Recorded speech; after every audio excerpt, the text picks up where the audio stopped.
Salut les fous! Salut les fous, j'espère que ça va bien. On est devant les skateboards de Alice avec des gros masques de Mighty Max. On s'en va visiter l'atelier de Nicolas Brosseau. C'est notre dernière journée en Europe. On a vraiment hâte de faire ça. À tout de suite! Ciao! Salut les fous, j'espère que vous allez bien. Aujourd'hui, notre amie Alice nous donne le privilège de visiter Nicolas Brosseau dans son atelier. Donc, j'espère que vous allez vraiment aimer cette capsule. C'est quelqu'un de merveilleux, de très humain. C'est le Léonard de Vinci des temps modernes des jouets. Donc, j'espère que vous allez vraiment aimer ça. À suivre! Donc ça c'est le projet de Kevin Cohn, qui est un Américain qui travaille avec un artiste qui s'appelle Nate, qui lui a fait l'artwork, qui était au tout départ qui était une très bonne base de travail à première vue, et ensuite à vraiment rentrer dans les détails, c'était un peu plus technique parce que la vue de face c'est pas vraiment exactement la vue de profil, c'est pas un terme qui est optimal en termes de perception de la 3 dimensions. Donc il fallait faire une interprétation de tout ça. Donc au début j'ai commencé par imaginer ce qu'était déjà comment allait être mon squelette. Waouh! La première étape, ce que tu vois en vert là, c'est de la pâte de la super sculpée molle. Ensuite en rouge c'est de la super sculpée un peu plus dure, et ça c'est la pièce unique du coup que j'ai réalisée. Donc c'est une 12 pouces. Toi, c'est connecté direct, c'est rigolo. Wow. Et tu as la possibilité de lui enlever pour lui mettre différents super pouvoirs comme ça. Ah, c'est non mais cool. Et après il m'a demandé de rajouter un nouveau super pouvoir. Il devait avoir un bouclier puis c'était compliqué à mettre en place. Donc il voulait un petit sonar qui se clip comme ça. Et ça, donc là je suis censé le peindre cette semaine. C'est un peu pour ça que j'avais accepté le dossier aussi, parce qu'en termes le design peut être un peu classique. Par contre, je trouvais que la gamme colorée était hyper intéressante à bosser. Ça fait comme un peu, c'est ça, Cosmos ça, dans son armure. Fait à l'aéro, ça va être, c'est du sport. Ça va être super cool, technique, mais assez chouette. Donc là, j'étais en train d'essayer de régler mes soucis d'aéro. Je vais commencer par les couleurs les plus claires, ce mauve et ce bleu là, et ensuite monter petit à petit dans les couleurs les plus foncées.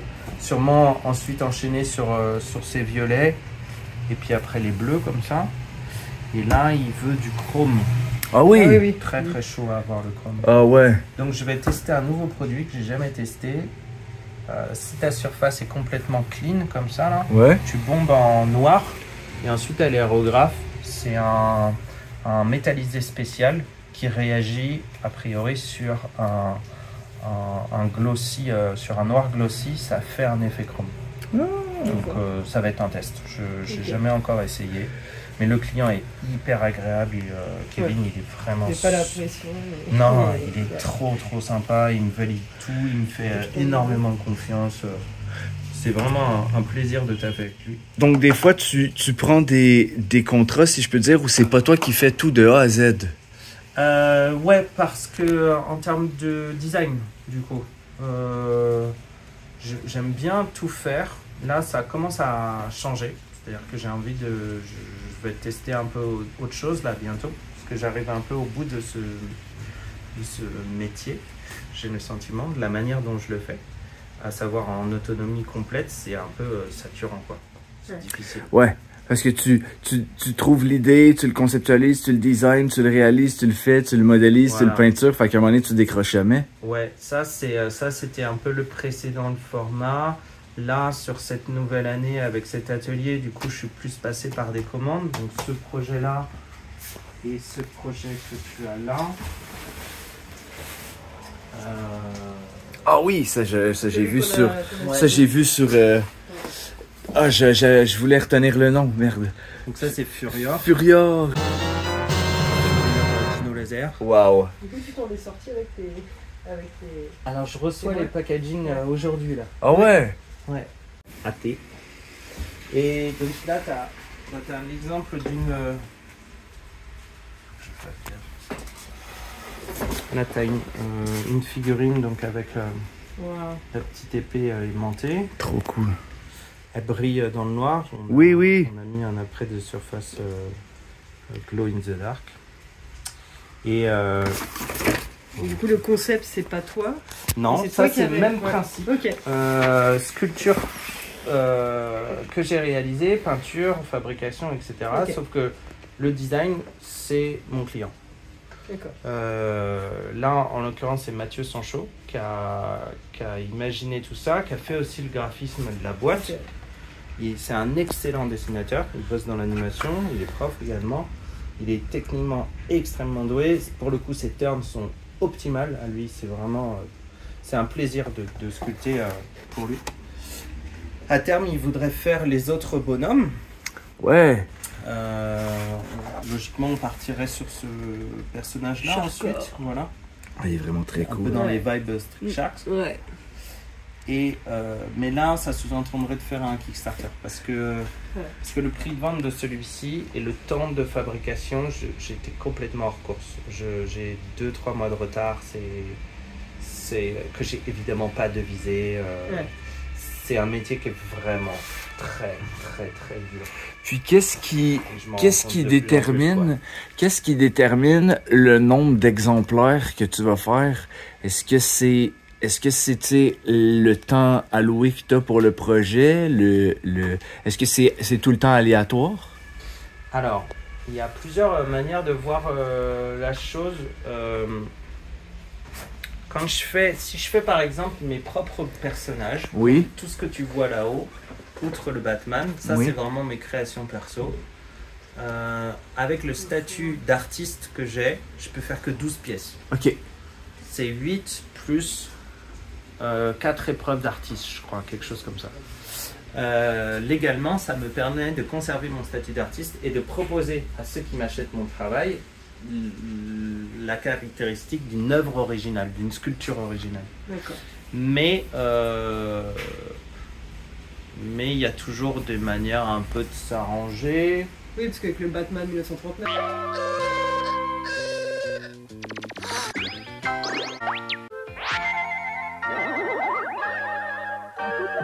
D'autant plus que j'ai pas la licence Oui. de ce truc-là. Donc, Oui, bah oui. là, bosser avec des artistes qui sont propriétaires de leur licence, l'intérêt c'est que il n'y a pas de problème. Il n'y a pas de limite de quantité. Et il n'y a pas de limite de quantité, sauf la propre limite que je pourrais Oui. imposer. Parce que Avec, t'es qu'un seul homme. Voilà, avec Mathieu, on a déterminé que 20 pièces pour cette collection étaient cohérentes. Et puis c'était finalement trop. Tu les as. Du coup, elles sont toutes vendues déjà?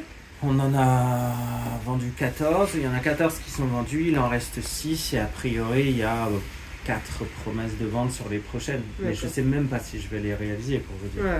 C'est Ah ouais. tellement anxiogène Ah, ben oui. que là je sors d'un très très gros tunnel, je pense un peu dépressif aussi, lié en partie à ce métier. Parce que la pression est très forte que je me mets pour le coup tout seul. T'es perfectionniste en plus. Voilà, Ouais, hyper perfectionniste, je me complique la vie tout le temps sur chaque truc. Ouais, mais c'est ce qui fait la qualité aussi. C'est- Oui, ben moi c'est ce que je voulais te dire, c'est que souvent quand je suis tes trucs, j'aime que tu montres les fois où ça n'a pas fonctionné. Ouais. Tu sais, j'ai essayé ça, c'est une mauvaise idée. Ouais. Comme à un moment donné, je voyais que tu galérais pour les caps de Batman. Ouais. Puis t'aurais pu faire juste, ben ça sera ça. Puis tu fais non, c'est pas les caps que je veux, tu sais. Ouais. Ben je parlais en fait que je trouve que tu montres des fois les pas tes échecs, mais tes bons et trucs les qui ont mauvais les bons et les côtés, mauvais oui, côtés que l'artiste. tu as essayé. Ouais. Puis je trouve ça, tu sais, tu fais pas comme je réussis tout le temps. Ouais. Je trouve ça vraiment bien que tu montres des fois, j'ai essayé ça, mauvaise idée. J'ai essayé ça, tel matériel, c'est pas solide, faites pas ça. Je trouve ça vraiment comme tu montres tous les aspects. Moi, je trouve ça vraiment bien. Là, je le fais plus ces derniers temps, ce truc-là, parce que le Instagram a un peu un côté où on montre que La perfection. Ah oui, Ouais. perfection, ouais. Et c'est arrivé à ce stade de mon métier, c'est complètement mensonger parce que parce que le côté tout rose de c'est super de faire un job qu'on a choisi, qui est lié à l'enfance, etc. La réalité des choses, c'est que c'est très dur, c'est qu'on bosse avec des matériaux toxiques constamment, c'est que le rythme il est hyper intense pour que ce soit rentable, et que la réalité c'est que je m'en sors absolument pas. Oui. Je m'en sors pas parce que le boulot est trop anxiogène, c'est trop dur, c'est trop... Ah oui, c'est de la grosse pression. Voilà, et c'est pour ça que là j'envisage de changer de carrière un petit peu. J'ai le sentiment d'avoir toujours bossé en tant qu'artisan du jouet, et j'ai plus envie de m'orienter sur un côté plus artiste. Ouais. Artiste de jouets de collection, et peut-être me former aussi à la sculpture numérique Ah oui. pour essayer de tester une autre manière de produire. Voilà. Peut-être retrouver ton plaisir aussi du début. Oui, exactement. Parce que donc là j'ai eu rendez-vous avec Catherine Jean, qui est une professionnelle du scan 3D, de l'impression, de la technologie 3D, qui m'a montré des échantillons de ce qu'on peut faire aujourd'hui en impression 3D. Et ça m'attire beaucoup. Et par exemple, faire des pièces uniques comme cette qualité-là, c'est aussi des toi, chefs-d'œuvre. tu vois. Ouais. Pour moi, ça c'est effectivement, je les ai sous les yeux, ce que vraiment. tu as réalisé, c'est comment tu as pensé l'histoire du personnage, comment à travers son histoire, tu en as déterminé telle ou telle partie. Parce qu'elle aimait bien ce côté un peu creepy des Oh my personnages god. de Dark Crystal. Alors là, il lui manque un mécanisme aujourd'hui. Waouh. Il y a un mécanisme qui est le mécanisme du coup qui devait être un peu plus fonctionnel. C'est incroyable. Donc elle a tourné, Ça fait longtemps que tu l'avais pas dit. elle a tourné il y a 3 ans peut-être. Ouais, je me rappelle, c'est quand j'ai commencé à te suivre, c'est ça que tu faisais. Ouais. Je trouvais ça vraiment, vraiment cool. Moi, alors ça fait longtemps que je bosse plus dans le cinéma. J'ai toujours trouvé du job dans le ciné sans le chercher. Les gens Ouais. venaient vers moi, notamment pour ce projet-là. Et là, avec la crise et tout, si je veux continuer dans ce boulot, il va falloir que je cherche aussi pour le coup le job. Donc ça, c'est le dernier truc que j'ai fait.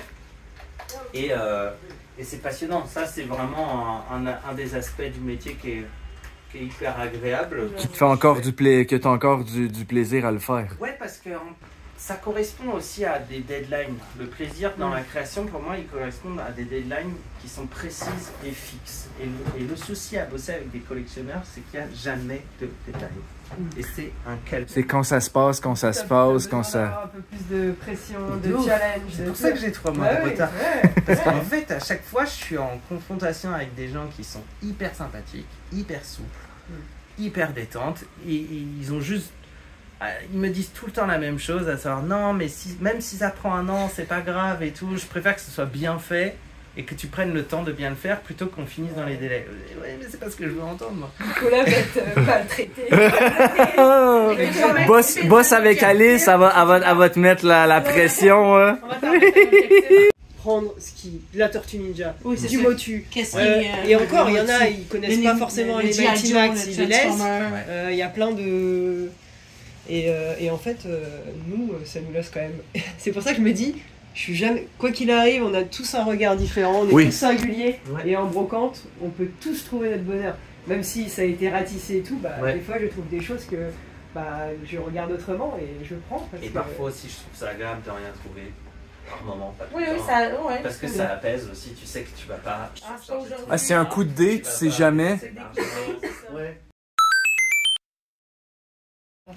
Et en fonction en fait des différents éléments qu'elle m'a montré en impression 3D qu'il est possible de faire aujourd'hui, elle m'a montré, je peux vous montrer sur la vidéo des choses, mais enfin des types d'impression 3D, mais c'est moi ça m'a rendu fou. En fait, tout d'un coup, C'est que ça stimule ta curiosité. et la créativité. Ouvert depuis un petit bail et il fallait que je le fasse parce que ça c'était le mot pour Bouh. C'est comment je suis content de l'avoir en vrai. J'ai toutes les... Tu montrais là, les... C'est beau, hein. Vraiment. C'est que c'est fait avec. C'est fait avec amour et passion, tu sais, 1 de 1. Boum! Puis t'as tout le grain, j'aime bien ce genre de truc. Quand tu te touches, tu vois. Je peux te toucher? Bien sûr, t'as vraiment le grain Mais je sais que c'est... de la peinture. Ouais, Wow. vraiment. Et c'est ce genre de choses que quand j'étais plus jeune, je me suis vraiment construit à éviter de voir, comme on disait tout à l'heure, la trace humaine. Et finalement, c'est ce qui me touche le plus aujourd'hui, de constater que c'est pas la même peinture. Il y a des traits noirs, mais c'est... Mais quand tu plisses les yeux et que tu regardes comme ça, bah ça passe. Quand tu le mets dans un filtre photographique, exactement, tout est vois, flouté. tout est nickel. Voilà. Et le filtre Paris dans ça. Et donc bah, le principe, là c'était intéressant de sculpter la figurine, une fois qu'elle était terminée, de la shooter et de la peindre. Et peindre une peinture à l'huile comme ça, pour moi c'est pas très compliqué, c'est très agréable, ça va assez vite, j'ai juste un modèle à reproduire quoi. Et c'est un peu une vibe dans laquelle j'ai envie de continuer d'aller, de modeler quelque chose de manière plus humble, plus simple, et de le shooter et de faire comme ça de nouveau des packaging peints à la main. Je trouve ça hyper intéressant. Puis si tu remontes dans le temps, est-ce que tu as ton souvenir de ton premier, tu sais, comme le plus loin de ton esprit, le premier jouet qui t'a marqué, ce serait quoi? Est-ce que tu t'en rappelles? Bah, le tout premier jouet que j'ai vraiment étudié, c'est qui m'a marqué d'une certaine manière, c'est mon Leonardo. Où il est mon Leonardo? Ah, il est là. Parce qu'en fait, il s'est cassé très tôt quand j'étais enfant, mon Leonardo. C'est le même de ton enfance? Ouais, c'est celui-là, ouais. Tu vois, il s'est brisé comme ça. Ouais. Donc là, je me suis dit, mais j'avais, je sais plus quel âge j'avais. La tête. J'avais peut-être 6 ans, quelque chose comme ça. Et là, je me suis dit, wow, pourquoi est-ce qu'il est creux? Comment? Ah oui, ok, je comprends. Fait que t'étais déjà fasciné. T'as commencé à étudier l'anatomie. L'anatomie du bonhomme. J'ai jamais vraiment joué avec mes jouets. Par contre, ça me rendait fou de comprendre pourquoi cette couleur était peinte, pourquoi cette couleur était injectée, qu'est-ce qui faisait que quand je faisais ça, là, ça partait pas, alors que avec ma peinture ça partait. Tu vois. Et mais ce qui me fascinait le plus, c'était des couleurs d'injection et couleurs peintes. Et ce que je trouvais dingue, c'était que je me disais, mais comment l'industrie arrive à faire exactement la même couleur de peinture que la couleur d'injection? C'est quand même ouf, tu vois. Et techniquement, faut y aller quand même. Donc ça, c'était assez fascinant. Moi, j'étais fasciné par les Tortues Ninja très tôt. Je me souviens très bien du Leonardo aussi, camion de pompier Transformer, qui était trop beau. Je me souviens parfaitement de l'ouverture, du packaging de ça. Et d'ailleurs, j'ai un projet là-dessus. Comme j'ai envie de mettre un tapis là, à la place de ce bureau, j'ai gardé ce tapis. C'est le tapis d'enfance sur lequel j'ai ouvert tous mes jouets quand j'étais gamin, tu vois. Mon père et ma mère me l'ont donné. Il m'a suivi dans tous mes appartements, dans tous mes ateliers. Il est défoncé, il n'a jamais été nettoyé. Celui que j'ai l'habitude de voir en story quand il déballe tes jouets, c'est celui-là? Alors, non, c'est pas celui-là, parce que celui-ci est propre. L'autre, il est mais défoncé de chez défoncé. Les archéologues trouveraient plein de choses dans ce tapis. Il a des trous. Et mon idée, ça serait peut-être un de mes premiers projets vraiment artistiques et personnels. Ça serait de le nettoyer, de faire une vidéo de nettoyage, tu vois, un truc un peu ASMR, récupérer toute l'eau sale, sculpter une pièce qui serait une sorte de monstre acarien, un peu à la Power Rangers, tu vois, et de mélanger l'eau sale de ce tapis d'enfance, tu vois, sur lequel j'ai ouvert tous mes jouets, avec du coup du plâtre de synthèse peut-être, et éditer, ça se trouve 3 voire 4 pièces grand max. Personne de pense à ça, tu vois. Là, ça me... C'est vraiment cool. J'en ai des frissons, c'est vraiment très cool. Ça, c'est pousser l'upcycling. Oui. J'aborderai du fond dans un travail que je n'ai jamais... J'ai commencé à questionner du fond avec EgoBot. C'était la première fois où j'ai vraiment vécu des choses difficiles et douloureuses. Et où j'ai pris conscience de pas mal de choses, où j'ai entamé ma déconstruction, etc. Et mettre plus de fond dans mon taf aujourd'hui, ça m'intéresserait un peu plus. Et ce projet avec ce tapis sale, pour moi c'est rigolo. J'ai autant envie de nettoyer le tapis que de sculpter le. Pourquoi pas joindre les deux? Le truc, ouais. Wow. Et puis peut-être qu'à la fin, tu vois, peut-être que la sculpture elle va être un peu marronasse, dégueulasse. ou pas forcément, enfin je sais rien. C'est mystérieux. Mais waouh, c'est incroyable. Un petit gueule d'argile, ça fonctionnera avec ça. Ouais, dans cet esprit-là. Alors, là il faut que je... On arrête de respirer. Roulement de tambour. Attends, je regarde dans quel état il est à l'intérieur.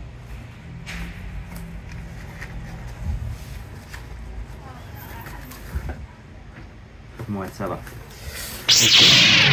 Waouh, ça c'est tes esquisses que tu avais faites qui venaient avec tous les croquis. Alors logiquement ils sont rangés dans cette pochette. Oui, oui, oui. Et c'est vraiment les tout premiers sketchs que j'ai pu faire pour essayer de comprendre ce vers quoi je voulais aller. La petite cape. Que tu as eu tant de misère Ouais. à trouver le bon matériel.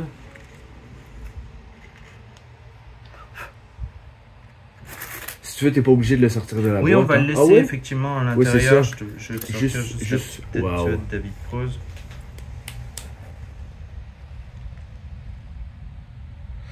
Et c'est un projet sur lequel je suis quand même très content de l'avoir fait. Ça t'a pas rendu aigri, même si non. Ça n'a pas été la fin que t'espérais pour ce projet-là? Non, parce que je pense que je l'ai développé dans un sens... c'était un projet commun entre la passion. J'ai jamais été très fan de Star Wars, par contre j'ai toujours été très fan des produits dérivés Star Wars. Ouais, okay. Toute la logique, la mécanique que Lucas avait mis en place là-dessus, moi je trouvais ça fascinant. Mais les films quand j'étais gosse m'intéressaient pas tant que ça. Par contre les produits dérivés j'adorais. Mon frère collectionnait beaucoup Star Wars quand on était enfant. Et les 40 ans du retour du Jedi, la possibilité d'avoir cet atelier, tout se concordait. Parler de l'histoire de David Prose m'intéressait. Et puis aussi, mine de rien, il y avait dans un coin de ma tête, je me disais, waouh, ça c'est un projet bankable. Ça c'est un truc qui pourrait me permettre de me mettre un peu à l'abri. Bah oui. Et ça n'a pas du tout marché dans ce sens-là. Donc j'ai le sentiment un peu de transporter un peu la malédiction de David Prose avec ce projet.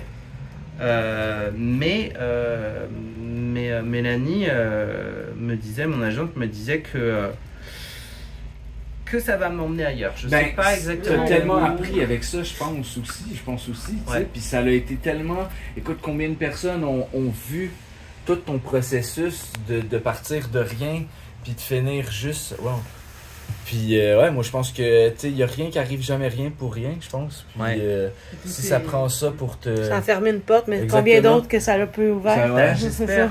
Fait vraiment un peu dans l'esprit chair de poule. C'est toi qui l'as fait? Ouais.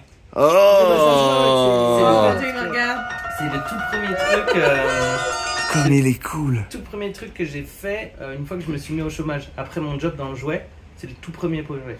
J'ai fait ce truc-là, j'ai fait la tête de Dino, ça c'est mon tout premier projet de sculpture perso et de modelage en l'occurrence. Et puis un casque de Batman vs Superman. Et lui, je trouvais que c'était un projet intéressant parce que ça pouvait combiner Il regarde mon âme. plein de choses différentes. Le modelage, la sculpture, la couture, faire coudre soi-même les petits vêtements et tout. Et puis surtout l'aspect mécanique aussi. Mécanique, ouais. Wow. Tu vois, lui, il me ferait moins peur, tu comprends? Parce que je sais qu'il a été fait par une bonne âme. What? Tu vois? Réfléchir au système de mécanisation, ça a été vraiment hyper intéressant. Voir les contraintes en fonction de l'espace aussi qu'il y avait de dispo, quoi. Et c'est là où moi je voulais un truc à peu près proportionné.